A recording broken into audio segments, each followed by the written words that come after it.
लड़की बाज पड़ोसी। ये हैं मिस्टर मनसुख। उम्र 60 साल। वैसे तो इनकी उम्र है राम नाम जपने की, पर मनसुख दिन रात अलग अलग लड़कियों का नाम जपते रहते हैं। अरे लड़की, सुन तो। तेरा नंबर क्या है?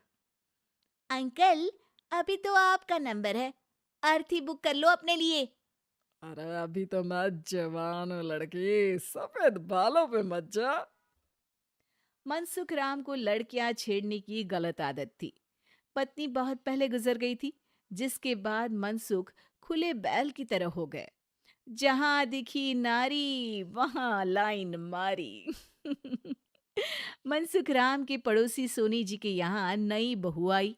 नाम था कल्याणी। अरे वाह बेटा कल्याणी, तेरे आते ही घर में खुशी खुशी हो गई है बेटा।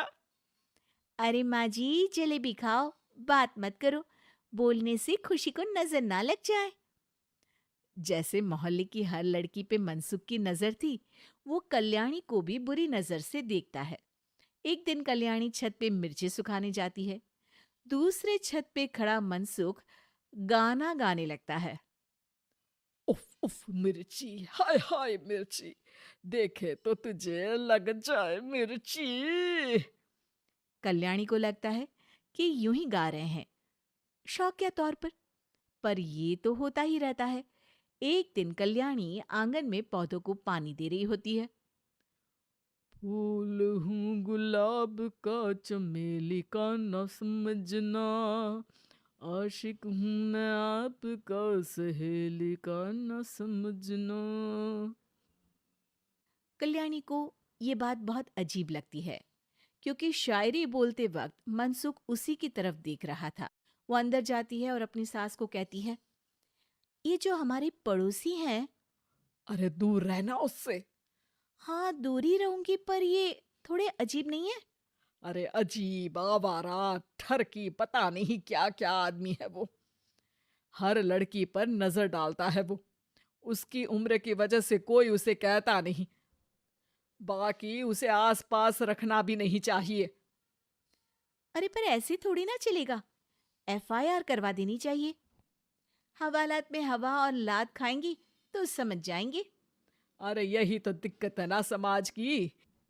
जिसके साथ दिक्कत होती है उसको भी समाज गुनहगार समझता है। लड़की अगर बोल दे कि फलाने ने मुझे छेड़ा है, तो कुछ लोग तो ये कहने लगते हैं कि लड़की की भी रजामंदी होगी ही। ये तो है, पर कुछ तो करना ही पड़ेगा। नहीं बेटा, कुछ मत कर। जबरदस्ती हम किसी से लड़ेंगे नहीं। हमारा परिवार इज्जतदार परिवार है। कीचड़ में जाएंगे तो हम भी तो गंदे हो जाएंगे ना। लेकिन सासू माँ, कीचड़ में जाए बिना गंदगी कैसे साफ होगी? अरे बेटा, मैं तो यही कहूंगी कि तू नई बहू है। अपना रुतबा बना बाकी औरतों में। अपनी समझदारी से, अपने काम से इन चक्करों में मत पड़ बेटा। बहू सास की बात ना चाहते हुए भी मान लेती है। और कई ऐसे मौके आते हैं जब मनसुख बहू पर उल्टे कमेंट्स करता है। जैसे एक दिन जब बहू छत पर सफाई कर रही होती है तो मनसुख छत पे आकर गाना गाने लगता है। तेरा ध्यान किधर है, तेरा हीरो इधर है, तेरा हीरो इधर है। मेरा ध्यान तो आपकी हरकतों पे ही है। थोड़ा आप भी ध्यान दो कि क्या कर रहे हो आप। अरे बहुत तीखी हो, और मुझे मिर्ची पसंद भी है। अरे वाह। बुढ़ाओ कहीं के। बहू वापस अपने कमरे में नीचे चली जाती है। वो किसी को बताती नहीं है कि आज मनसुख ने उसे क्या कहा, ताकि घर में टेंशन ना हो। एक दिन बहू घर के बाहर रोड पर ठेले वाले से सब्जी खरीदने जाती है। भैया, प्याज के भाव कम करो ना, बिना प्याज काटे ही रुला दोगे वरना। तभी बहू की नजर मनसुख पर पड़ती है, जो वहां से गुजर रही एक लड़की को देखकर कहता है, शीशी भरी गुलाब की, पत्थर पे फोड़ दूं। तेरे लिए तो जाने मन जीना भी छोड़ दूं। लड़की सहम जाती है। उसकी उम्र शायद 18-19 साल की रही होगी। बहू ने जब ये देखा कि मनसुख ने इतनी छोटी उम्र की लड़की को तंग किया है, तो वो घर में जाके अपने पति से कहती है, तुम्हारा पड़ोसी मनसुख, अरे बहुत नीच आदमी है। अरे कुछ करते क्यों नहीं उसका? अरे मैं क्या करूं? पड़ोस में गंदगी है, हटानी तो पड़ेगी ना। दूंगा, लेकिन करना क्या है? हम फंसेंगे तो नहीं ना? डरो मत, अच्छे काम करने से डरना नहीं चाहिए। उस दिन कल्याणी अच्छे से तैयार होती है और मनसुख के घर जाती है। अरे वाह!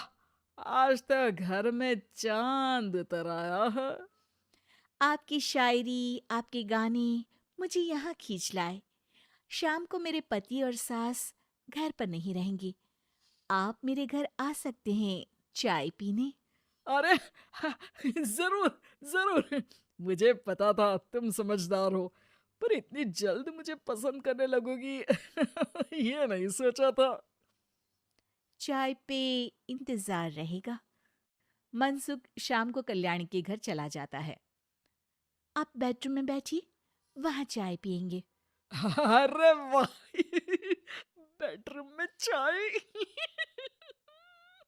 मनसुख हंसता हुआ बेडरूम में जाता है और वहां का नजारा देख के घबरा जाता है। वहां पर मोहल्ले की वो सारी लड़कियां खड़ी हैं जिनको आज तक मनसुख ने छेड़ा था। कल्याणी भी बेडरूम में जाके दरवाजा अंदर से बंद कर लेती है। अब बेडरूम से सिर्फ डम डम डिशुम डिशुम की आवाज आती है और बीच बीच में मनसुख की चीखें भी सुनाई देती हैं। अरे माफ कर दो बिटिया। अरे नहीं नहीं नहीं, अरे डंडे से नहीं, अरे अरे लग जाएगी, अरे आई! बेडरूम का दरवाजा खुलता है और मनसुख की हालत एक लुटे फटे कौवे जैसी हो जाती है। किए की सजा तो मिलनी ही थी आपको, लेकिन आपकी और आपसे ज्यादा हमारी इज्जत का भी ख्याल रखना था। इसलिए इस बार शांति से धर धर के धरना किया हमने आपकी। अगर जरूरत पड़ी तो बाहर जुलूस भी निकाल सकते हैं। आप ऐसी गलती नहीं करूंगा, मुझे माफ कर दो। बहू मनसुख को बाहर छोड़ने जाती है। मनसुख अपने घर की तरफ बढ़ता है। वैसे आपको चाय कैसी लगी? मनसुख अपने दुखते गाल पे हाथ रख के कहता है। कड़क!